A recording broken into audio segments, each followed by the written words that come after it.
বাবারা যারা আছেন, মায়েরা যারা আছেন, প্রবাসী সন্তানের টাকা পাইয়া আপনি জমি কিনছেন আপনার নামে, এরপরে বলতেছেন ছেলে মেয়ে সবাইকে আপনি ভাগ দিবেন। পরিষ্কার করে শুনে রাখেন, এটা হারাম। আপনি বাবা হিসাবে সন্তানের টাকা আত্মসাৎ করলেন, আপনি হারাম খাইলেন। কারণ এই সম্পদটা সে কামাই করেছে, তার ভাইয়েরা কামাই করে নাই, বোনেরা কামাই করে নাই।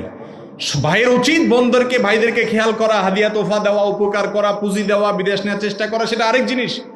আপনি জবরদস্তি তার কামাই করা টাকা দিয়ে জমি কিনে এবার সব ছেলে মেয়েরে ভাগ দিবেন। তারা তো কামাই করে নাই, কিসের ভিত্তিতে তারা ভাগ পাবে? এটা হারাম।